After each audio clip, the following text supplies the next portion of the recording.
नमस्कार दोस्तों। आप जो इस तस्वीर को अपनी स्क्रीन पे देख रहे हैं, आप में से बहुत सारे लोग ये जानते होंगे कि इस तस्वीर का नाम है बुर्ज खलीफा। ये बुर्ज खलीफा दुनिया का सबसे ऊंचा बिल्डिंग अभी तक है। अभी तक इससे ज़्यादा ऊंचा बिल्डिंग नहीं बनाया जा सका है और ये है हमारे दुबई में। तो दुबई में बुर्ज खलीफा है और बुर्ज खलीफा जो है अभी तक दुनिया का सबसे ऊंचा बिल्डिंग है। तो आपको इस ऊंची बिल्डिंग के बारे में बहुत सारी जानकारियां होंगी, लेकिन बहुत सारी इंपॉर्टेंट जानकारियां नहीं होंगी। अगर आप उन सारी जानकारियों को जानना चाहते हैं तो इस वीडियो के साथ अंत तक बने रहिएगा और ये जानकारियां आपको जो बहुत ज़्यादा रोमांचित और आपको बहुत ज़्यादा प्रभावित करने वाला है। तो सबसे पहले मैं आपको बता दूं कि इसका बुर्ज खलीफा नाम पड़ने से पहले भी दो तीन नाम और रखे गए थे। उसमें से जो पहला नाम था वो था बुर्ज दुबई। तो पहले इसका नाम था बुर्ज दुबई, उसके बाद इसका नाम पड़ा लिविंग वंडर और वर्टिकल सिटी। लेकिन इन सब नामों के बीच इसके उद्घाटन के पहले जो इसका नाम फाइनल हुआ वो नाम फाइनल हुआ बुर्ज खलीफा। और ये जो बुर्ज खलीफा नाम फाइनल हुआ था वो फाइनल हुआ था खलीफा बिन जायद अल नहयान के नाम पे, जो कि प्रेसिडेंट ऑफ यूनाइटेड अरब अमीरात हैं। इन्हीं के नाम पे इनको ऑनर देने के लिए ये बुर्ज खलीफा का जो है नाम फाइनल में ये रखा गया था। इतनी ऊंची शख्सियत है, उतनी ही ऊंची इस बिल्डिंग को बनाया गया है और फाइनली इन्हीं के नाम पे बुर्ज खलीफा का नाम बुर्ज खलीफा रखा गया। बुर्ज खलीफा के नाम पे बहुत सारी वर्ल्ड रिकॉर्ड्स जो हैं इनके नाम पे दर्ज हैं और ये अभी तक का जो सबसे ऊंचा स्ट्रक्चर है ना वो इसी के खाते में है और जिसकी ऊंचाई है 829 मीटर। 829.8 मीटर इसकी ऊंचाई है। फीट में देखें तो 2722 फीट और ये अभी तक का बनाया गया सबसे ऊंचा बिल्डिंग है। ठीक है, और अगर इंजीनियरिंग लैंग्वेज में कहें तो टॉलेस्ट फ्री स्टैंडिंग स्ट्रक्चर। ठीक है, टॉलेस्ट फ्री स्टैंडिंग स्ट्रक्चर है। इसका मतलब है कि फ्री एंड स्टैंडिंग स्ट्रक्चर का मतलब है कि ये एक सीधा खड़ा है, इसको कहीं बीच से कहीं भी सपोर्ट नहीं किया गया है। जैसे कि जो हमारे मलेशिया में जो है ट्विन टावर में क्या है, दो टावर्स हैं और उसके बीच में कनेक्शन है। तो अगर इस तरह का सिस्टम होता है तो उसको फ्री स्टैंडिंग नहीं कहते हैं। फ्री स्टैंडिंग जो अपने आप में ही खड़ा हो, इसको किसी भी तरह का कोई सपोर्ट नहीं हो, तो अगर ऐसा सिचुएशन होता है तो उसको फ्री स्टैंडिंग कहते हैं। तो ये एक डिजाइन का पार्ट है और ये फ्री स्टैंडिंग स्ट्रक्चर है जो कि सबसे ऊंचा है 829.8 मीटर। उसके बाद इसमें सबसे ज्यादा जो हैबिटेबल फ्लोर्स हैं 163। हैबिटेबल फ्लोर्स का मतलब जिस फ्लोर्स पे इंसान रह सकते हैं ऐसे फ्लोर 163 हैं। ठीक है, तो ये भी रिकॉर्ड जो है इसी के नाम है। और building with world's highest occupied floors, तो ये दोनों लगभग समझ लीजिए कि बात एक ही कहना चाह रहा है, उसमें नंबर दिया गया है। और वर्ल्ड्स हाईएस्ट एलिवेटर इंस्टॉलेशन। तो सबसे पहले मैं आपको बता देना चाहता हूं कि जो एलिवेटर है यानी लिफ्ट जो लगी होती है हाई राइज बिल्डिंग्स में, वही एक्चुअली सबसे बड़ा चैलेंज वही है। लिफ्ट, अगर लिफ्ट आपका कामयाब नहीं है तो आप बिल्डिंग कितना भी ऊंचा बना लो वो आपके किसी काम का नहीं है, क्योंकि अगर बिल्डिंग आप बनाएंगे तो उस पर इंसानों के जाने आने की व्यवस्था करनी पड़ेगी। तो जब भी ये हाई राइज बिल्डिंग का डेवलपमेंट हो रहा था उस समय चैलेंज ये नहीं था कि हम बिल्डिंगें कितनी ऊंची बना सकते हैं, चैलेंज ये था कि इंसानियत जो है वो बिल्डिंग में ऊंचा क्लाइम कैसे करेगी, चढ़ेगी कैसे। तो चैलेंज था लिफ्ट का। और जब ये लिफ्ट का आविष्कार हो गया तो ये हाई राइज बिल्डिंग के लिए एक पूरा ही रास्ता खुल गया। तो इसी तरह ये, क्योंकि ये दुनिया का सबसे ऊंचा स्ट्रक्चर है, ऊंचा बिल्डिंग है, तो इसमें जो लिफ्ट्स लगे हैं उसको सबसे पहले सोचा गया, सबसे पहले डिजाइन किया गया। और ये करीब करीब 57 नंबर्स ऑफ लिफ्ट्स हैं। तो 57 नंबर ऑफ इसमें लिफ्ट्स दिए गए हैं जो कि डिफरेंट स्कीम से चलाए जाते हैं। उसके बारे में हम आगे जरूर और भी बात करें। और जो लिफ्ट है ये सबसे ज्यादा ऊंचाई तक जाते हैं, 504 मीटर तक ये जा सकते हैं। ऐसे ऐसे लिफ्ट हैं। और इस स्ट्रक्चर के अंदर world's tallest structure that includes residential space, इसके अंदर बहुत सारे रेजिडेंशियल स्पेस है। लेकिन मैं थोड़ा सा इंजीनियरिंग एस्पेक्ट्स पे इस वीडियो में ज़्यादा ध्यान दूंगा। अदर एस्पेक्ट्स के बारे में आप दूसरे वीडियो बहुत सारे हैं इस यूट्यूब पे, वहाँ पे आप देख सकते हो। चलिए अब आगे बढ़ते हैं। देखिए ये है कहाँ पे, बेसिकली अगर आप इंडिया में रहते हैं तो ये बसा है दुबई में, यूनाइटेड अरब अमीरात दुबई में ये है। और इंडिया से अगर गुजरात से इसकी डिस्टेंस देखें तो ये करीब 1500 किलोमीटर है, बहुत ज़्यादा दूर है नहीं, करीब और अगर आप अर्ली फ्लाइट बुकिंग करते हैं तो अर्ली फ्लाइट बुकिंग में आप यहाँ पे सिर्फ जा सकते हैं 10,000 रुपये से जो है किराया शुरू हो जाता है। तो अगर आप महीने 2 महीने प्लान करेंगे पहले तो 10-12 हज़ार में भी आप यहाँ से इंडिया से दुबई जा सकते हैं। तो ये कोई बहुत बड़ा ऐसा जगह नहीं है जो इंडियंस नहीं जा सकते हों। थोड़ा बहुत खर्चा करके आप इस जगह को जाके जरूर घूम सकते हैं और ये मैंने आपको मैप में दिखा भी दिया है कि इसकी सिचुएशन कहाँ पे है। और अगर हम मैप को थोड़ा और क्लोज और नजदीक जाएंगे तो ये आपको जो गूगल मैप पे ये दिख रहा होगा, सॉरी, गूगल मैप पे जो ये स्ट्रक्चर आपको दिख रहा है, ये स्ट्रक्चर जो है बुर्ज खलीफा है, जिसकी कोऑर्डिनेट लैटिट्यूड लॉन्गिट्यूड भी डिग्री मिनट सेकंड में दी हुई है। तो अगर आपको चाहिए तो इसको आप नोट कर सकते हैं, ठीक है। और इसका जो एड्रेस है वो लिखा हुआ है Sheikh Mohammed bin Rashid Boulevard, Downtown Dubai, Dubai United Arab Emirates. तो ये दुबई में है और ये जो एरिया है डाउनटाउन एरिया है एक्चुअली। तो ये तो है इसका पूरा एड्रेस।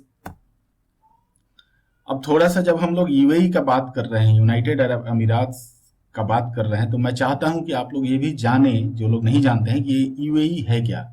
एक्चुअली यूएई जो है ये अमीरात्स के बहुत सारे अमीरात्स का यूनियन है।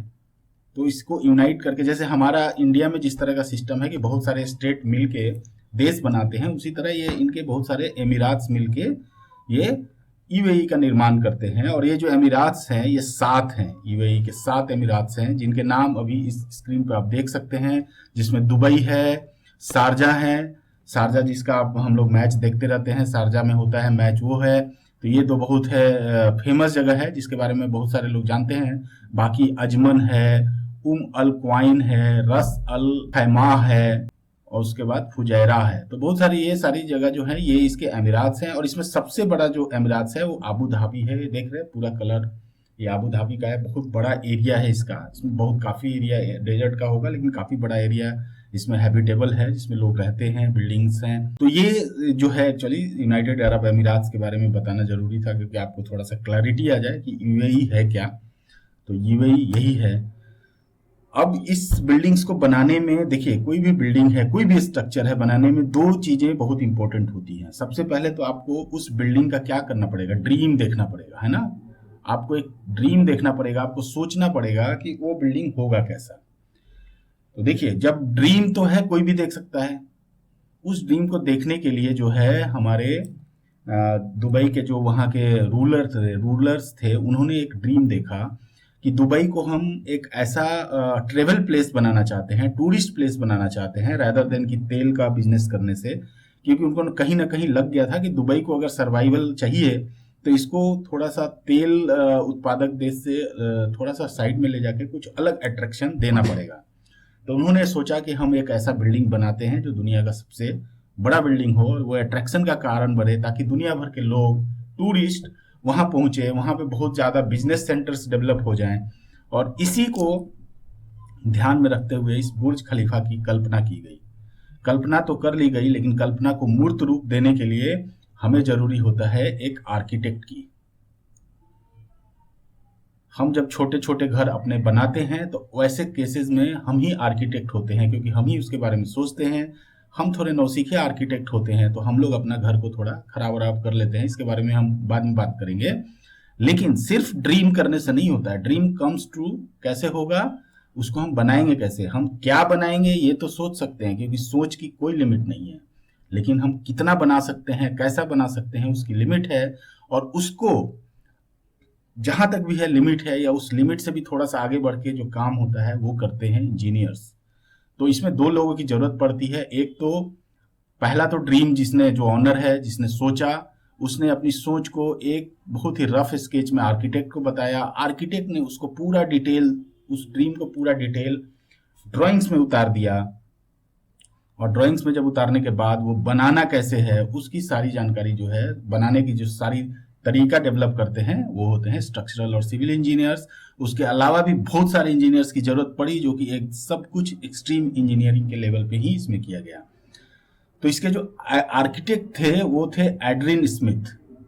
एड्रिन स्मिथ इसका आर्किटेक्ट थे, और जो इसके स्ट्रक्चरल इंजीनियर थे वो थे बिल बेयर, जिनकी तस्वीरें मैंने यहाँ पे लगा दी है। और इसका जो कंपनी था जो स्ट्रक्चरल डिजाइन किया था उसका नाम है SOM, SOM, Skidmore, Owings and Merrill LLP। तो ये आप देख सकते हैं। तो इन लोगों ने एक्चुअली इसको मूर्त रूप देने में काफ़ी इंजीनियरिंग और आर्किटेक्चरल सर्विसेज दी हैं इस बिल्डिंग को मूर्त रूप देने के लिए। तो ये बहुत ही इंपॉर्टेंट जानकारी है, आप इसको जरूर ध्यान में रखिए। अब इस बिल्डिंग के बारे में जो थोड़ा आर्किटेक्चरल डिटेल्स है वो मैं आपको बता देता हूँ कि ये जो बिल्डिंग है इसकी पूरी हाइट जो है ये है 828 मीटर है। आर्किटेक्चरल हाइट है 828 मीटर, जो है 2717 फीट। उसके बाद जो टिप है 829.8 मीटर। एक्चुअली क्या है, आर्किटेक्चरल हाइट के बाद एक छोटा सा यहाँ पे एंटीना लगा है। एंटीना के बगैर जो हाइट है 828 मीटर है, एंटीना के साथ अगर हम देखेंगे तो 829.8 मीटर है, फीट में 2722। और इसमें जो टोटल फ्लोर है वो है 154 फ्लोर, जिसमें सर्विस फ्लोर है 9। ठीक है, जैसा कि आप ये देख रहे हैं, ये जो काला काला बैंड आपको दिख रहा है ये एक्चुअली सर्विस फ्लोर्स की हैं, जहाँ पे सर्विसेज हैं। यहाँ पे क्या क्या दी गई हैं, यहाँ पे है आपका इलेक्ट्रिकल सब स्टेशन बनाए गए हैं। इलेक्ट्रिकल सब स्टेशन किस लिए होता है, इलेक्ट्रिकल सप्लाई को इसमें निर्बाध रूप से जारी रखने के लिए इलेक्ट्रिकल सब स्टेशन बनाए गए हैं, क्योंकि ये इतना बड़ा बिल्डिंग है कि हर फ्लोर पे एक इलेक्ट्रिकल सब स्टेशन है। वाटर टैंक है, क्योंकि इस बिल्डिंग में पूरी तरह पानी की आपूर्ति करने के लिए इसमें वाटर टैंक का है। एसी के सारे व्यवस्था किए गए हैं, और भी जो सर्विस है प्लम्बिंग सिस्टम के, इसके जो भी इसके पंप वंप हैं, सब कुछ इसी हर 35वें फ्लोर पे इसको एक एक ये प्रोवाइड किया गया है, सर्विस फ्लोर प्रोवाइड किया गया। तो ये टोटल 9 सर्विस फ्लोर है, और 46 जो है इसके अलावा मेंटेनेंस फ्लोर है। ठीक है, तो ये दोनों को जोड़ के होता है 163। ये 46 मेंटेनेंस फ्लोर जो है ये ऊपर हैं, ये एक्चुअली स्टील से बनाए गए हैं। इसमें ये एक्चुअली ज़्यादा अपने काम के हैं नहीं। और 2 फ्लोर जो है नीचे बॉटम में पार्किंग के लिए, जो ग्राउंड के नीचे बनाया गया है, 2 फ्लोर पार्किंग का है। तो टोटल मिला के 200 से ज़्यादा फ्लोर हो जाते हैं। लेकिन इसमें रहने लायक जो फ्लोर है 154 और प्लस 9 जहाँ पे आप जा सकते हैं वो 163 है। बाकी के ऊपर के जो 200 मीटर है, करीब करीब 240 मीटर के आसपास, वो स्टील का स्पायर है, मीनार है, जो कि बस ऐसे ही हाइट बढ़ाने के लिए दी गई है। उसमें थोड़े कम्युनिकेशन के कुछ इक्विपमेंट लगे हुए हैं, बट वो एक्चुअली में एक्सेस के लिए नहीं है। अब इस बिल्डिंग में जो पूरा फ्लोर एरिया अगर हम निकालेंगे, जो कि समझ लीजिए कि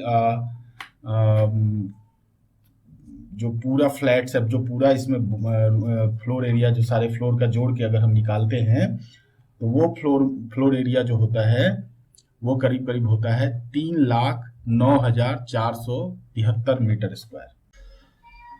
तो अगर इस एरिया का अगर हम स्क्वायर रूट निकालें और इसको अगर हम स्क्वायर में डिवाइड करें, तो ये जो स्क्वायर होगा करीब 550 मीटर लंबा और 550 मीटर चौड़ा जो एरिया है, वो पूरा एरिया यहाँ पे हैबिटेबल पूरा एरिया यहाँ पे प्रोवाइड मिल जाता है इस बिल्डिंग के अंदर। तो आप समझ लीजिए कि 500 मीटर बाय 500 मीटर में कितना बड़ा एरिया होगा, और उसको वो पूरा का पूरा इसमें आपको मिल जाता है।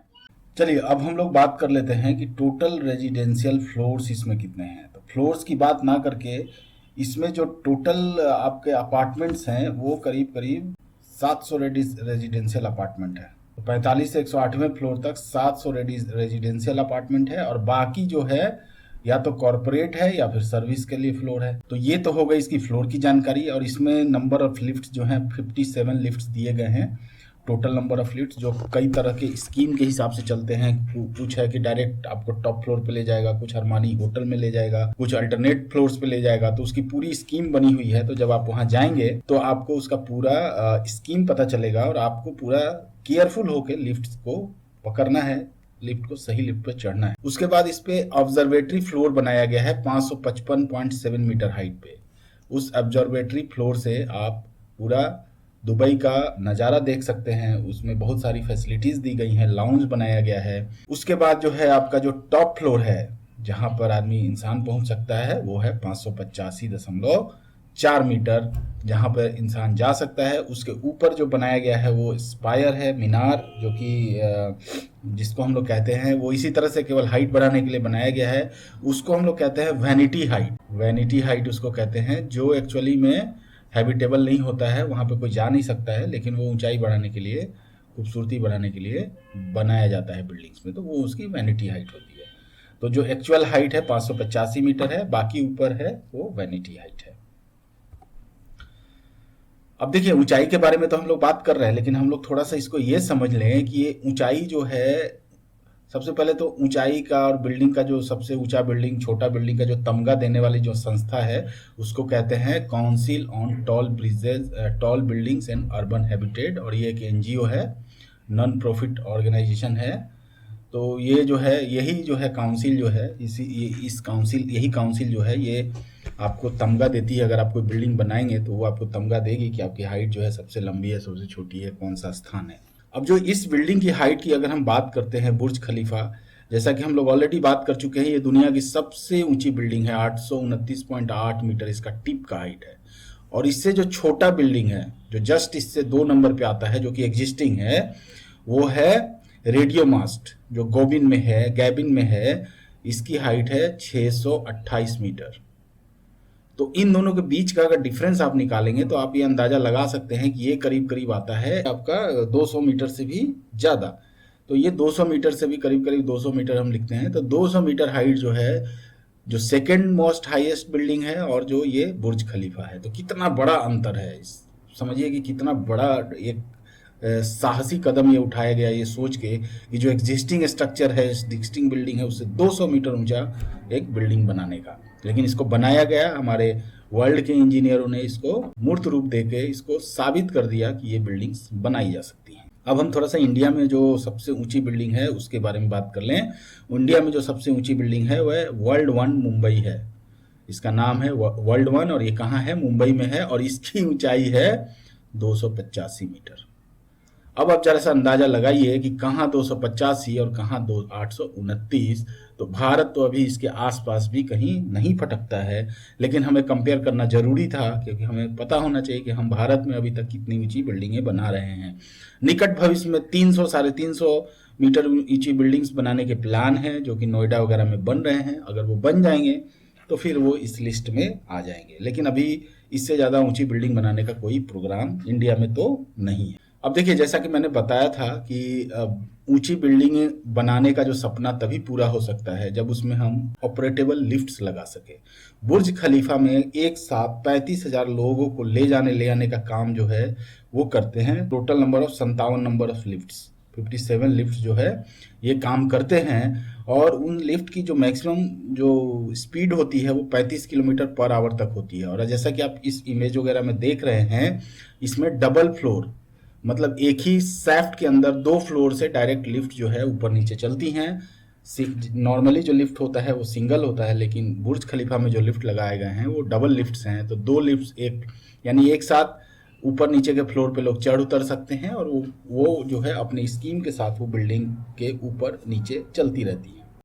ये आप देख सकते हैं कि ये किस तरह का उसका जो लिफ्ट में प्रेस करने का बटन इस तरह का है बुर्ज खलीफा का, और जो उसका गेट है लिफ्ट का वो भी आप देख सकते हैं कि कितना करीने से इसको सजा के गोल्डन रूप में दिया गया है। तो ये है लिफ्ट का एक मोटा मोटा आइडिया, जो कि उस बिल्डिंग को ऑपरेटेबल बनाने के लिए बनाए गए हैं। उसके बाद अब भाई हम लोग बात कर लेते हैं इसके डिजाइन के बारे में। तो जो इसका डिजाइन है, वो डिजाइन जो है, आर्किटेक्चर जो है, वो एक फूल से प्रेरित है, फ्लावर से प्रेरित है। और इस फ्लावर को कहते हैं हाइमेनो कालिस फ्लावर। जो भी है, इसका जो भी उच्चारण हो, आप इसको पढ़ लीजिए।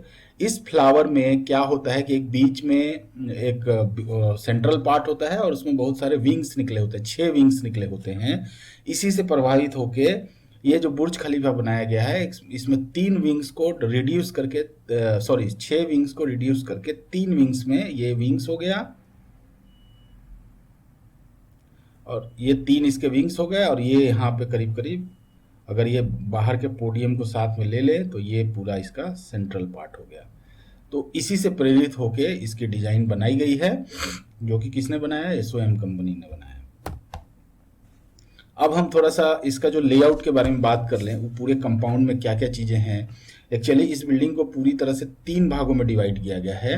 जैसा कि आप देख रहे हैं, 2, मैं बहुत पूरा नहीं बताऊंगा, 3 और 11। अब हम यहाँ पे डिटेल में देखते हैं। 2 है अरमानी होटल एंट्री। अगर आप 2 नंबर पोडियम के अंदर जाएंगे तो यहाँ से आप अरमानी होटल, जो कि इसमें बहुत ही एक समझिए कि बहुत ही महंगी होटल है, अरमानी होटल इस बिल्डिंग के अंदर है, तो अरमानी होटल के लिए अलग से एंट्री दी गई है। 2 नंबर जहाँ दिखा रहे हैं इस तरफ से। और अगर 3 नंबर से जाएंगे तो ये रेजिडेंशियल एंट्री है। जो लोग इसमें रहते हैं, जिन लोगों ने अपना फ्लैट खरीदा है, तो वो उनकी एंट्री इस 3 नंबर से होती है। और 11 नंबर से जो है, जितनी इसमें ऑफिस और कॉर्पोरेट बिल्डिंग्स हैं, वो उसकी एंट्री होती है। तो इसका 3 तिकोना जो इसका समूह, जो 3 फेज का एंट्री है, वो अलग अलग एंट्री बनाया गया है कि लोग एक दूसरे को डिस्टर्ब ना करें और अपने काम से काम रखें। इसके अलावा इसमें बाकी जो भी डिटेल्स हैं इसमें दी गई हैं। अगर आपको इसमें इंटरेस्ट है, पॉज करिए और उसको देख लीजिए। अब हम लोग बात करते हैं थोड़ा सा इसके फाउंडेशन और सॉइल के बारे में। सॉइल जो है एक्चुअली बहुत अच्छा है नहीं। बुर्ज खलीफा जहाँ पे बनाया गया था, उसका जो सॉइल जो है, उसमें करीब करीब जो सॉइल को पहले टेस्ट किया गया, कई सारे बोर होल्स डाल के, कई नंबर ऑफ बोर होल्स किए गए। बोर होल्स के बाद उस बोर होल्स में क्या निकले, उसके हिसाब से सॉइल की पूरी टेस्ट की गई और तब डिसाइड किया गया कि यहाँ पे किस टाइप के फाउंडेशन देना है। अगर हम लोग ये देखें तो ये सॉइल का बोर लॉग है, और इसमें हम देख सकते हैं उसमें जो सॉइल है, जो टॉप के 3.5 मीटर तो खाली सैंड है, सैंड डीन जिसको बोलते हैं। तो इसको हम लोग, जो हमारे इंजीनियर, सॉइल इंजीनियर्स ने इसको तो माना ही नहीं, इसको 0 लेवल रखा जहां से फर्म लैंड शुरू होता है। इसके ऊपर तो माना ही नहीं कि ये कोई लैंड है। तो लैंड के ऊपर प्लस में 3.5 मीटर सैंड माना, और उसके नीचे जो है डिटेल वो इसमें दी गई है। उसमें जो नीचे पाया गया है वो थोड़ा सा वीक टाइप के रॉक्स हैं, डिफरेंट टाइप के रॉक हैं। सैंड स्टोन है, ठीक है, कैल्सीलाइट है, कंगोलम है, कंगलोम है। तो इस तरह के वीक रॉक है, कहीं भी फर्म स्टार्टा, हार्ड स्टार्टा इसमें नीचे मिलता नहीं। तो ये एक चैलेंज था कि इस तरह के सॉफ्ट बेड के ऊपर इतनी बड़ी बिल्डिंग कैसे बनाई। तो फाइनली सॉइल इंजीनियर्स ने सारे टेस्ट रिपोर्ट के हिसाब से, कई मल्टीपल्स टेस्ट किए गए, उसको चेक किया गया। उसके बाद ये डिसाइड किया गया कि इसमें हम लोग बनाएंगे पाइल फाउंडेशन और उसके ऊपर raft. Pile plus raft foundation है इसके ऊपर। पहले पाइल किया गया। पाइल जो किया गया है वो 1.5 मीटर डाया का एक पाइल है, जैसा कि आप देख रहे हैं इस पूरे इमेज में। और उसकी डेप्थ है 43 मीटर से लेके 50 मीटर तक डेप्थ है। और कैपेसिटी एक पाइल की है 3000 टन। 3000 टन वर्टिकल कैपेसिटी है। और ये जो देख रहे हैं आप ऊपर, ये जो तिकोना शेप है, ये इसके राफ्ट का शेप है, जिसका अगर आप एक बार डायमेंशन पे देखें तो 92 मीटर बाई 81 मीटर के एरिया में ये राफ्ट पूरा बना है। थोड़ा सा आप कंफ्यूज मत होइएगा, ये पूरा सिमेट्रिकल फिगर है। एक्चुअली हम यहाँ पे ऐसे मेजर कर रहे हैं, अगर हम यहाँ से ऐसे मेजर करेंगे, अगर इस तरह से मेजर करेंगे सिमेट्रिक, तो सेम डायमेंशन आएगा। क्योंकि हम वर्टिकल मेजर कर रहे हैं तो 81 पॉइंट। तो ये थी इसकी एक सॉइल इंजीनियरिंग के हिसाब से इसमें चैलेंज जरूर था, उसको भी कैटर कर लिया गया। उसके बाद इसको डिजाइन किया गया सॉफ्टवेयर के ऊपर फाइनाइट एलिमेंट एनालिसिस करके, और ये देखा गया कि जो इसमें नंबर ऑफ पाइल्स है, इसमें करीब करीब, और इन पाइल का लोकेशन इस तरह से अरेंज किया गया कि किसी भी पाइल पे इसके पाइल कैपेसिटी से ज्यादा कोई भी वर्टिकल प्रेशर ना आए। तो ये जरूर ध्यान रखा गया है। और ये आपका देख रहे हैं, ये जो मॉडल ही है, पूरा सॉफ्टवेयर का मॉडल है, जो कि फाइनाइट एलिमेंट एनालिसिस मेथड से किया गया है। और ये पूरे पाइल इसमें मॉडल किए गए हैं। और ये बोर्ड पाइल इसमें यूज हुआ था एक्चुअली। बोर्ड पाइल में क्या करते हैं, पहले ड्रिल कर लेते हैं, ड्रिल करने के बाद इसमें केज डाल देते हैं, केज डालने के बाद इसमें कंक्रीट डाल देते हैं। हम आगे देखते हैं कि पाइल बनाने का सीक्वेंस क्या होता है। एक्चुअली जो नॉर्मली जो पाइल हम लोग बनाते हैं, वो उसका सीक्वेंस इस तरह से दिया गया है। सबसे पहले क्या करते हैं, रिग, जो पाइल जो बोर करता है ना, उस इक्विपमेंट को हम लोग कहते हैं रिग। ये रिग है ना, ये रिग है। इस रिग को पहले सेट करते हैं। जैसे हमें इस पॉइंट पे पाइल चाहिए, तो इस पॉइंट पे इसका जो ये रिग है अंदर जाएगा, ड्रिल करेगा। तो इस ड्रिल को इस पॉइंट पे लोकेट करके पूरे रिग को सेट करते हैं। सेट करने के बाद इसको ड्रिल करते हैं पाइल को, और ड्रिल करते हैं तो साथ में ना एक केस भी इसके अंदर डालते रहते हैं, ताकि इधर आसपास का जो सॉइल है कोलैप्स अंदर ना कर जाए। तो ये केस अंदर डाल देते हैं। केस अंदर डालने के बाद फिर क्या करते हैं कि इसी केस के अंदर रेनफोर्समेंट का जो केज है वो डाल देते हैं, रेनफोर्समेंट। और फिर इसमें ट्रीमी के द्वारा कंक्रीट डाल देते हैं। जब ये कंक्रीट पूरा फिल हो जाता है, फिर इस केज को बाहर निकाल लेते हैं। तो ये तो नॉर्मल मेथड है हमारे पाइलिंग करने का। लेकिन बुर्ज खलीफा में ये केज डालना इतना आसान काम नहीं था, क्योंकि बहुत 45 मीटर केज डाल के उसको निकालना ये बहुत बड़ा चैलेंजिंग वर्क था। तो इसके लिए कुछ अल्टरनेट ढूंढे गए। ये देखिए किस तरह से इसमें पाइलिंग की गई थी। पूरा ड्रिल करने के लिए ये पूरा रिग है, ये पूरा ड्रिल करके अंदर जाता है, और जब इसको जरा हम एनिमेशन से समझते हैं, ये अंदर जाता है और जब ये बाहर निकलता है तो क्या होता है कि आसपास के जो ये है कोलैप्स हो जाते हैं और इसमें पानी भी भर जाता है। इस चीज़ से बचने के लिए एक्चुअली हम लोग इस्तेमाल करते हैं केज का, लेकिन वहाँ पे केज का इस्तेमाल करना मुश्किल था। तो क्या किया गया कि उसमें एक ऐसा लिक्विड भरा गया पॉलीमर जिसकी डेंसिटी पानी से काफ़ी ज़्यादा थी। तो वो क्या होता है, ये ज़्यादा डेंसिटी होने के चलते, विस्कस होने के चलते ये क्या करता है कि वो पूरा जो सरफेस है उसको कोलैप्स होने से रोक लेता है। तो इसको जो ड्रिल करने के बाद इस लिक्विड को इसमें भर दिया गया। भरने के बाद फिर इसमें ट्रीमी पाइप अंदर पोर किया गया। ट्रीमी पाइप अंदर के बाद इसमें ये कंक्रीट फिल कर दिया गया। तो ये कंक्रीट फिल हो गया और उसके बाद ऊपर से जो ये लिक्विड था अपने आप बाहर हो गया। तो ये एक बहुत ही बड़ा इनोवेशन किया गया था पाइलिंग के दौरान। ये बहुत ही चैलेंजिंग चीज़ था और उसके ऊपर पूरा राफ्ट बना के पूरी बिल्डिंग खड़ी कर दी गई। तो ये था पाइलिंग का जो चैलेंज था, वो इस तरह से ओवरकम किया गया। उसके बाद आप देखिए तो सब ये है, आपका कुछ तस्वीरें दिखाई दे रही हैं जो उसके ऊपर पाइल के ऊपर के राफ्ट की हैं। ये एनिमेटेड तस्वीर है। ये जो तस्वीर है ये रियल तस्वीर है, ये रियल कंस्ट्रक्शन के तस्वीर हैं। तो मैं आपको बता देना चाहता हूँ कि इसमें जो कॉन्ट्रैक्टर्स है जिन्होंने इसको कंस्ट्रक्शन काम किया था, कौन से कंपनी ने किया था, सैमसंग इंजीनियरिंग ने ये काम किया। वही सैमसंग जो मोबाइल बनाती है वो उसका कंस्ट्रक्शन विंग भी है, काफ़ी बड़ी कंपनी है। भारत में भी इसने काफ़ी मेट्रो में काम किए हैं, मेट्रो रेल इंडिया में भी इन्होंने बनाया है। तो ये जो थी साउथ कोरिया की कंपनी थी जो मेन कॉन्ट्रैक्टर थी। इसके साथ दो इसके जॉइंट वेंचर थे, एक तो बेसिक्स था जो कि बेल्जियम की कंपनी है, और एक यूएई की कंपनी थी अरब टेक। तो अरब टेक, बेसिक्स और सैमसंग इंजीनियरिंग, तीनों के ज्वाइंट वेंचर में ये कंस्ट्रक्शन का काम किया गया था बुर्ज खलीफा का। और ये है इसके फाउंडेशन के कुछ इमेजेस। अब बुर्ज खलीफा का जो स्ट्रक्चरल पार्ट है, अगर आप इसको देखेंगे तो ये जो स्ट्रक्चरल पार्ट है इसको भी सॉफ्टवेयर के थ्रू ही एनालाइज किया गया। और ये था सॉफ्टवेयर ई टैब्स के अंदर इसका पूरा का पूरा सुपर स्ट्रक्चर को मॉडल कर दिया गया, एक एक पार्ट को मॉडल किया गया। और इस सुपर स्ट्रक्चर के बारे में अगर हम जानकारी दें तो ये बिल्डिंग जो है इसका जो क्रॉस सेक्शन है धीरे धीरे क्या होता है कि छोटा होता जाता है, और इसको 26 टीयर में डिवाइड किया गया। टीयर का मतलब होता है एक टीयर में कई सारे फ्लोर्स थे, उस फ्लोर एक टीयर में जो क्रॉस सेक्शन होगा वो एक ही रहेगा। 26 टीयर में जो है धीरे धीरे ये छोटा होता है। जैसे आप देख रहे हैं टीयर जीरो में आपका इस तरह का शेप है। अगर काट देंगे जीरो टीयर में अगर सेक्शन काटेंगे तो ऐसा दिखेगा। टीयर 1 में काटेंगे तो ये इधर से थोड़ा सा छोटा हो गया, टीयर 2 में काटेंगे तो ये इधर से भी छोटा हो गया, है ना।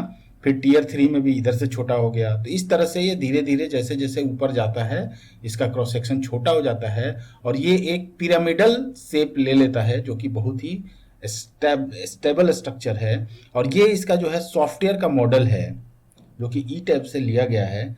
इसको मॉडल करके ये चेक किया गया कि इसमें जो भी इसके आरसीसी के पार्ट्स हैं और जो भी इसके स्ट्रक्चरल पार्ट्स हैं वो सेफ रहें, फेल तो नहीं हो रहे हैं। आपको मैं बता देना चाहता हूँ कि इस बिल्डिंग में 528 मीटर तक 585 मीटर तक जो है वो आरसीसी का इस्तेमाल किया गया है, और उसके ऊपर जो है वो स्टील स्ट्रक्चर है जिसको हम लोग एस्पायर मीनार कहते हैं, जो कि वैनिटी हाइट है, जो मैंने आपको पहले बताया था। तो ये है इसका स्ट्रक्चरल पार्ट। अब ये स्ट्रक्चर में बनाने से पहले इसमें बहुत सारी चैलेंजेज आई थी। एक्चुअली विंड जो है वहाँ पे बहुत ज़्यादा तेज बहती है, और विंड जब बिल्डिंगें बहुत ज़्यादा ऊंची हो जाती हैं तो विंड फोर्सेज जो है काफ़ी ज़्यादा लगते हैं और वो बिल्डिंग को डिस्टर्ब कर सकती हैं, इवन गिरा भी सकती हैं। तो वहाँ पे जो नॉर्मल विंड था वो 30 मीटर पर सेकंड से 45 मीटर पर सेकंड के स्पीड से वहाँ का विंड है, और वहाँ का जो विंड कोड है वो भी सजेस्ट करता है कि आप बिल्डिंग्स को इस विंड के लिए डिजाइन करिए अगर आप दुबई में बना रहे हैं बिल्डिंग्स तो। लेकिन दिक्कत ये थी कि ये इतनी बड़ी बिल्डिंग तो कभी बनाई ही नहीं गई थी।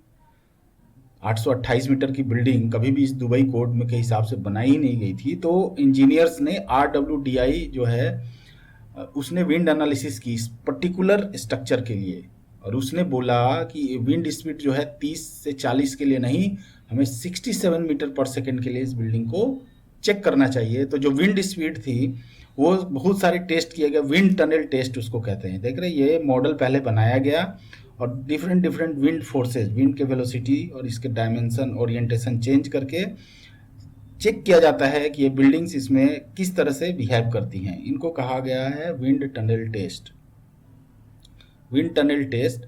और ये कई सारे 30 से ज़्यादा किए गए विंड टनल टेस्ट, और उसके बाद ये पूरी बिल्डिंग को उसके हिसाब से चेक किया गया। और ये भी एक कारण है, विंड फोर्सेस को रिड्यूस करने के लिए इस तरह का इसको शेप दिया गया था, 3 विंग्स वाला। वो क्या करता है कि विंड फोर्सेस को डाइवर्ट कर देता है, किधर से भी विंड आएगा तो उसको डाइवर्ट कर देता है और विंड को इम्पैक्ट को कम कर देता है। तो जो इसका शेप जो फाइनल हुआ है वो शेप भी जो है विंड को ध्यान में रख के फाइनल किया गया है। तो ये था इसकी विंड स्पीड की कहानी। ये आपको मैंने मॉडल भी दिखा दिया। अब हम चलते हैं कंस्ट्रक्शन पार्ट पे। इसका जो कंस्ट्रक्शन में भी काफ़ी ज़बरदस्त इनोवेशन किए गए। कंस्ट्रक्शन में जो एक्चुअली में इस पूरी बिल्डिंग को 2 पार्ट में डिवाइड किया गया था। एक तो था सेंट्रल कोर, उसके बाद था विंग्स। उसके बाद सेंट्रल कोर और विंग्स तो अलग अलग तो थे ही, उसके साथ जो स्लैब है, कॉलम्स है, वो 3rd पार्ट में इसको डिवाइड किया गया। तो इसमें किया क्या गया कि जैसा कि आप देख रहे हैं, ये इसमें लगाए गए हैं स्लिप फॉर्म या जंप फॉर्म जिसको कहते हैं। जंप फॉर्म क्या होता है, वो कंक्रीट के साथ साथ वो स्लिप होके ऊपर चढ़ जाता है। और इसमें भी और एक इसमें जो क्रेन भी यूज हुए, वो भी क्रेन जो था उसको कंगारू क्रेन। अब इस क्रेन और जंप फॉर्म के दोनों की खास बात क्या है कि क्रेन भी क्या होता है, जब बिल्डिंग स्ट्रक्चर बन जाता है तो ये क्रेन भी धीरे धीरे ऊपर उठता जाता है बिल्डिंग के साथ साथ। ये जो फॉर्म वर्क है ये भी बिल्डिंग के साथ साथ ऊपर उठता जाता है। और देखिए जैसे ये बिल्डिंग, ये क्या किया गया कि ये जो कोर है, ये देख रहे हैं, ये कोर है और ये सेंट्रल कोर है, ये सीधा इसको कास्ट करते हुए चला गया ऊपर। फर्स्ट स्टेप में यही किया गया। उसके बाद पीछे से नीचे इसके स्लैब, बीम और ये सब बाद में इसके कास्ट किए गए, क्योंकि पहले कोर जो है जिसपे बिल्डिंग की पूरी फोर्स, पूरी लोड जो है उसी पर टिकी होती है। तो इसके जो कोर्स थे, पहले कोर को स्लिप फॉर्म की मदद से कास्ट किया गया और उसके बाद बाकी के एलिमेंट पीछे से उसके पीछे धीरे धीरे कास्ट करके ऊपर चढ़ा गया।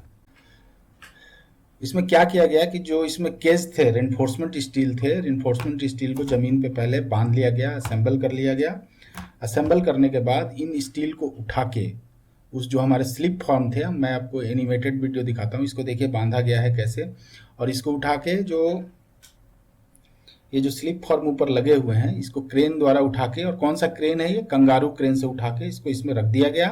रखने के बाद फिर इसमें कंक्रीट पोर कर दिया गया। कंक्रीट पोर करने के बाद ये जो क्रेन है वापस इसको फिर से ऊपर उठा दिया गया। इसके जो लॉकिंग अरेंजमेंट इस तरह से किए गए थे कि इसको फिर से खोल के ऊपर उठा के फिर से पूरा का पूरा सिस्टम ऊपर हो गया। देखिए, तो इस तरह से इसी स्टेप बाय स्टेप में इसके पूरे कोर को, सेंट्रल कोर को जो कि हेक्सागोनल शेप का है, और इसके विंग्स को अलग अलग स्लिप फॉर्म में बांध के पूरा का पूरा स्टेप बाय स्टेप इसको पूरा कास्ट कर लिया गया। तो ये सिस्टम इसमें अपनाया गया था। अब देखिए, बुर्ज खलीफा के कंस्ट्रक्शन और डिजाइन के टाइम पे एक बहुत बड़ा चैलेंज ये आया कंक्रीट के ग्रेड का, क्योंकि देखिए बुर्ज खलीफा है 828 मीटर ऊंचा। इसका अपना ही सेल्फ वेट इतना ज़्यादा है कि इस पॉइंट पे, जब फाउंडिंग लेवल पे इतना ज़्यादा कॉम्प्रेसिव स्ट्रेस आ जाएगा कि जो नॉर्मल कंक्रीट हम लोग यूज़ करते हैं M25, वो तो अपने वेट से ही क्रश हो सकता था, या फिर जरा सा विंड आता तो उसकी वजह से क्रश हो सकता था। तो इस प्रॉब्लम को सॉल्व करने के लिए बुर्ज खलीफा में जो ग्रेड ऑफ कंक्रीट यूज किया गया वो काफ़ी एडवांस ग्रेड ऑफ कंक्रीट था, और वो था C50 एंड C80। अब देखिए, इंडिया में हम लोग जो कंक्रीट को डोनेट करते हैं वो क्या लिखते हैं, M30, M से डोनेट करते हैं M20। इसमें किया जाता है, ब्रिटिश कोड में किया जाता है C से। C का मतलब, अगर C लिखा है मतलब जो टेस्टिंग होती है वो सिलेंडर की टेस्टिंग होती है। जैसे M में मिक्स है, M30 का मतलब है जो ये 30 न्यूटन करेक्टरिस्टिक स्ट्रेंथ निकालने के लिए 150 बाई 150 को टेस्ट किया जाता है और उसके हिसाब से इसका ग्रेड निकाला जाता है। उसी तरह C जो ग्रेड होता है वो 150 mm डाया 300 mm डेप्थ का ऐसा सिलेंडर को तो उसको हम लोग सी से डिनोट करते हैं। और कहीं ना कहीं ये जो स्ट्रेंथ होता है कंजर्वेटिव होता है, तो अगर एम C50 है तो एम में वो 70 हो जाएगा, एम 70 के आसपास आ जाएगा। C80 है तो एम में 100 आ जाएगा। तो आप समझिए कि कितना हाई परफॉर्मेंस कंक्रीट का इस्तेमाल किया गया है। तो ये तो एक बात थी कि कंक्रीट हाई परफॉर्मेंस कंक्रीट था। दूसरा था जो मैं थोड़ा सा आपको क्वांटिटी के बारे में बता देता हूँ। जो फाउंडेशन है, फाउंडेशन में करीब करीब 45,000 मीटर क्यूब कंक्रीट का इस्तेमाल किया गया है। ठीक है, जिसका अगर हम टन में वेट निकालें तो ये आ जाएगा 110,000 टन। इसका टन वेट होगा खाली फाउंडेशन का। और उसके बाद जो इसमें पाइल्स हैं, नंबर ऑफ पाइल्स जो हैं वो है 192 नंबर ऑफ पाइल्स दिए गए हैं। उसके बाद जो इसमें कंक्रीटिंग है सुपर स्ट्रक्चर में, वो है आपका 3,30,000 मीटर क्यूब। और जो रेनफोर्समेंट का वेट है, जो रेनफोर्समेंट यूज किया गया था, वो यूज किया था 39,000 मेट्रिक टन।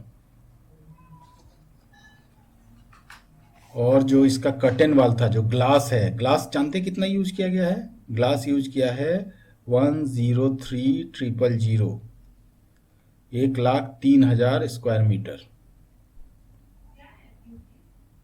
और इस ग्लास को फिक्स करने के लिए स्टेनलेस स्टील का इस्तेमाल किया गया है, वो है 15,500 स्क्वायर मीटर। और इस बिल्डिंग को बनाने के लिए 22 मिलियन मैन आवर की इस्तेमाल हुआ है। और पूरी बिल्डिंग का अगर वेट देखें, पूरी बिल्डिंग का वेट, तो ये है 500,000 यानी 5 लाख टन। तो टोटल बिल्डिंग का जो वेट है 5 लाख टन है। और स्ट्रक्चरल स्टील जो है, जो स्पायर ये जो बनाया गया ना ऊपर का पार्ट स्पायर, ये है 4,000 मेट्रिक टन।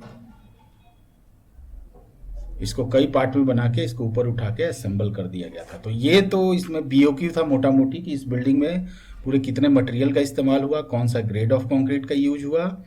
और बाकी आगे हम देखते हैं कि इस कंक्रीट को ऊपर कैसे पहुंचाया गया, प्लेस कैसे किया गया। तो उसके लिए बहुत सारे कंक्रीट पंप्स का इस्तेमाल किया गया।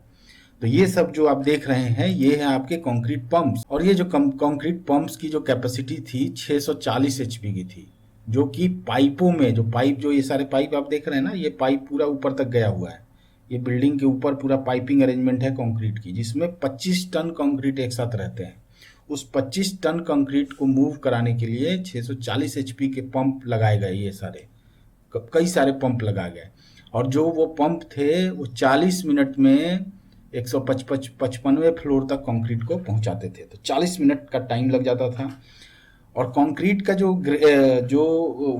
वर्केबिलिटी है, कंक्रीट की जो वर्केबिलिटी है, उसको चेक किया गया पहले ट्रायल करके। ये जो पाइपिंग आप देख रहे हैं, इसमें पहले ट्रायल किया गया कंक्रीट की वर्केबिलिटी। तो पहले, क्योंकि इसमें फ्लो भी होना चाहिए, कंक्रीट का फ्लो भी होना चाहिए। अगर ज़्यादा गाढ़ा होगा तो उसमें फ्लो नहीं कर पाएगा, ज़्यादा पानी होगा तो उसकी स्ट्रेंथ कम हो जाएगी। तो दोनों बैलेंस करके ये निकाला गया कि कंक्रीट जो है वो उसकी वर्केबिलिटी कितनी होगी, और उसको पहले पूरा टेस्ट किया गया ताकि वो पंप में सही तरीके से काम कर सके। ये पंप क्या करते हैं, यहाँ पे देखिए, ये जो है ट्रांजिट मिक्सचर है, ये कंक्रीट लेके आते हैं, इस पंप के अंदर डाल देते हैं। पंप क्या करता है, पाइप के थ्रू कंक्रीट को कहाँ पहुँचा देता है, यहाँ पे फिर इसको इसमें पोर कर देते हैं। जो यहाँ पे लेबर हैं, ये ऑलरेडी रेनफोर्समेंट बांध के बैठे हैं, जैसे ही कंक्रीट का आएगा इसको इसमें पोर कर देंगे। तो इस सिस्टम से कंस्ट्रक्शन किया गया। एक फ्लोर को बनाने में इनको लगता था 3 दिन। 3 दिन में एक फ्लोर पूरा कंक्रीट कास्ट कर लेते थे। तो ये इनकी बहुत ही बड़ी अचीवमेंट है। दूसरा है इसका जो आपको कर्टेन वाल है, कर्टेन वाल जो है, जो ग्लास लगाया गया चारों तरफ इसको कवर करने के लिए, वो ग्लास भी जो थे, इसमें सबसे बड़ी दिक्कत क्या थी कि ग्लास तो हम कोई भी लगा सकते थे, लेकिन ग्लास लगाने से क्या हुआ कि जितना भी सन का रेडिएशन है वो अंदर जाता था और पूरा अंदर के स्पेस को हॉट बना देता था। तो हॉट बनाने की वजह से अंदर आप रह नहीं सकते हैं। तो इस चीज़ को रोकने के लिए इसमें 2 कोटिंग की गई। आउटर एज को मेटल से कोट किया गया और उसके बाद एल्युमिनियम से कोट किया गया। मेटल से कोट किया गया लाइट की इंटेंसिटी को कम करने के लिए, ताकि अंदर देखने लायक लाइट तो जाए, लेकिन एडिशनल लाइट जो हीट प्रोड्यूस करते हैं वो कम पहुंचे। और उसके बाद जो इंफ्रारेड है जो वहाँ के सैंड से निकलते हैं उसको ये मेटल कोटिंग नहीं रोक पा रहे थे, तो उसको रोकने के लिए उसमें एल्युमिनियम की कोटिंग की गई। तो ये काफ़ी खास तरह के इसके कर्टेन वाल जो ग्लास लगाए गए थे बहुत ही खास तरह के थे, उनको फिक्स विक्स करने का भी बहुत स्पेशल अरेंजमेंट था। तो ये इस तरह से इसको बनाया गया, ये भी इसमें भी काफ़ी रिसर्च किया गया।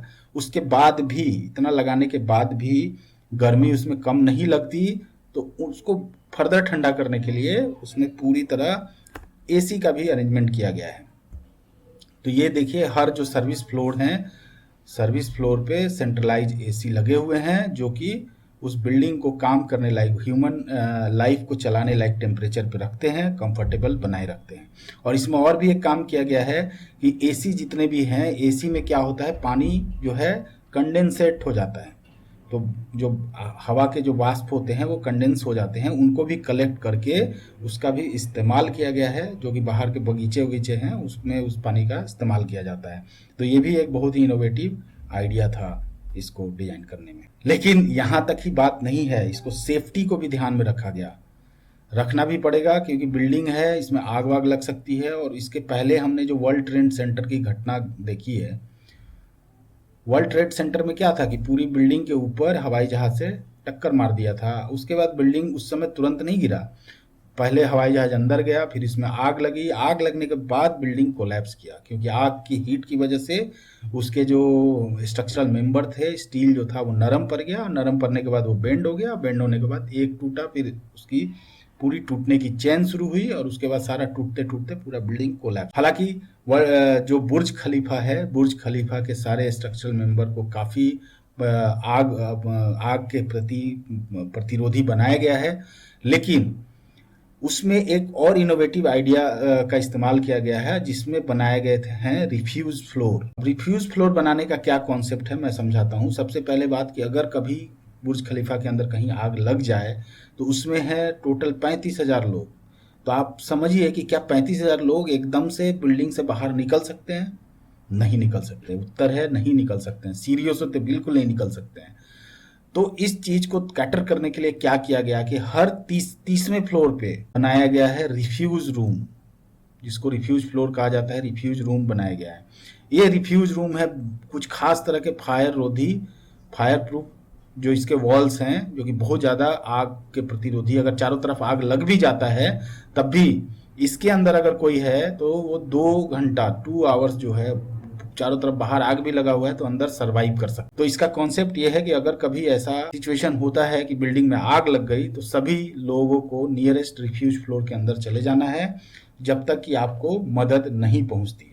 और ये रिफ्यूज फ्लोर में जो वेंटिलेशन का सिस्टम है वो भी फायर प्रूफ पाइप के द्वारा किया जाता है वेंटिलेशन।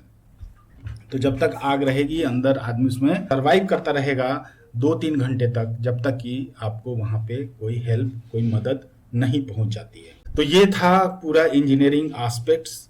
अब मैं आपको बताता हूं कि इस बिल्डिंग को कब बनाया शुरू किया गया। तो देखिए इसका एक्सकवेशन शुरू किया गया था जनवरी 2004 में। पाइलिंग जो स्टार्ट हुआ फरवरी में शुरू हुआ, ठीक है, एक्सकवेशन हो गया, उसके बाद पाइलिंग शुरू की गई, उसके बाद सुपर स्ट्रक्चर जो है स्टार्ट किया गया, जो ऊपर का पार्ट है वो मार्च 2005 में। देखिए फरवरी 2004 से लेके मार्च 2005 तक इसकी पूरी पाइलिंग, पूरा राफ्ट का कास्टिंग हो चुका था। करीब 1 साल का समय लग गया। 130वें लेवल तक मई 2007 तक इन्होंने बना लिया था और पूरा बिल्डिंग बना के और पूरी क्लैडिंग भी कंप्लीट कर ली थी सितंबर 2009 में। देखिए कितना फास्ट काम करते हैं लोग। इंडिया में अगर ये बिल्डिंग बनाना होता तो पता नहीं 10 साल 20 साल भी लग जाते। और उसके बाद इनोग्रेशन इन्होंने जनवरी 2010 में कर लिया। तो इन्होंने 2004 में शुरू किया और 2010 में इन्होंने इनोग्रेट कर लिया 828 मीटर की बिल्डिंग, और इसका नाम है बुर्ज खलीफा। तो ये तो थी स्टोरी पूरी बुर्ज खलीफा की। अगर आप बुर्ज खलीफा जाना चाहते हैं तो ये कुछ तस्वीरें हैं जो कि उसकी ऑब्जर्वेटरी की हैं, जहाँ का टिकट आप ले सकते हैं। 15,000 रुपये शायद टिकट है इसका, अभी चल रहा है, ऑनलाइन आप बुक कर सकते हैं। तो जाइए, अगर कभी जाने का आपको मौका मिलता है तो आप जाइए जरूर बुर्ज खलीफा के ऑब्जर्वेटरी से पूरा नज़ारा लीजिए दुबई का, जो कि 555 मीटर ऊंचाई पर है। अब मैं आपसे पूछना चाहता हूं कि इस वीडियो से मिली जानकारी क्या आपके लिए नई थी, आपको कुछ आश्चर्यजनक चीज़ें पता चली? अगर पता चली हैं तो वीडियो को लाइक कर दीजिएगा, शेयर कर दीजिएगा, और और किस इंजीनियरिंग आइकन के बारे में आप जानना चाहते हैं कमेंट करके बताइए। मैं इसी तरह की वीडियो और भी बनाऊंगा ताकि आपको पूरी जानकारी मिल सके। धन्यवाद।